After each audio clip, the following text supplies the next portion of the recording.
ប្រឡំលោកស្នេហាកំសត់សូមជូនរឿងស្នេហាពិតមិនគិតមានក្រ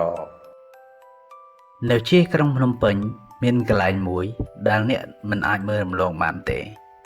វាជាផ្សារទំនើបដែលសម្បូរទៅដោយក្មេងចំនួនថ្មីដែលមកដើរលេងក៏ដូចជាមនុស្សធ្វើការដែលមកទិញអាហារឬសម្លៀកបំពាក់ក្នុងចំណោមមនុស្សជាច្រើននោះមានបរិសុទ្ធវ័យក្មេងម្នាក់ឈ្មោះវីរៈជាមនុស្សដែលមិនមានអ្វីសម្បូរបែបស្ថិតនៅក្នុងគ្រួសារក្រីក្រដែលមានម្ដាយឈឺនៅក្នុងបន្ទប់គាត់ធ្វើការជាអ្នកដឹកអីវ៉ាន់នៅក្នុងហាងលក់សម្លៀកបំពាក់មួយកន្លែងថ្ងៃមួយគាត់ក៏ព្យាយាមរកប្រាក់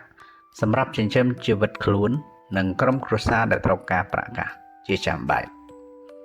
ទោះបីជីវិតលំបាកក៏វីរៈនៅតែជាមនុស្សស្មោះត្រង់និងមានបេះដូងបរិសុទ្ធព្រមទាំងចេះចែករំលែកទៅផងថ្ងៃមួយគាត់បានជួបនារីម្នាក់ដែលប្លែកពីស្ត្រីទូទៅដែលគាត់មិនធ្លាប់ឃើញពីមុនមកនារីនោះឈ្មោះថាសុភ័ក្រនាងជាកូនស្រីអ្នកមាននិងជាអ្នកមានអនាគតភ្លឺថ្លាម្នាក់សុភ័ក្របានមកទិញសម្លៀកបំពាក់នៅហាងដែលវីរៈកំពុងធ្វើការពេលដែលនាងចុះពីរថយន្តរូបរាងកាយរបស់នាងមើលទៅស្រស់ស្អាតខ្លាំងណាស់អោសាច់រលោងនិងស្បែកជើងកែងខ្ពស់បន្ថែមទៀតនៅភាពសិចស៊ីដែលបង្ហាញនូវភាពទាក់ទាញមែនទែនខណៈពេលនោះនាងកំពុងរើសសម្លៀកបំពាក់គាត់ក៏បានជួយយកអីវ៉ាន់ឲ្យនាងពេលវេលាតែបន្តិចប៉ុណ្ណោះក៏ប៉ុន្តែសុភ័ក្រមានអារម្មណ៍ថា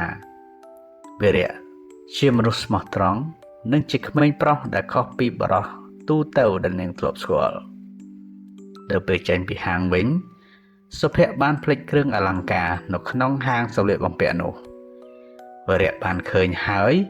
ប្រញាប់យកទៅឲ្យប្រគល់ឲ្យនាងវិញអ្នកនាងភ្លេចរបស់ហើយវីរៈនិយាយទាំងអៀនហើយប្រគល់ឲ្យនាងសុភ័ក្រញញឹមហើយនិយាយថាអរគុណណាស់លោកស្មោះត្រង់ណាស់ខ្ញុំឃើញថាលោកខុសពីអ្នកដទៃច្រើនណាស់ចាប់ពីពេលនោះតទៅវីរៈនិងសុភ័ក្របានចាប់ផ្ដើមស្គាល់គ្នាកាន់តែច្រើនទោះបីជាវីរៈរវល់ខ្លាំងជាមួយនឹងការងារយ៉ាងណាក៏ដោយតែគាត់នៅតែព្យាយាមរកពេលដើម្បីជួបនាងតើ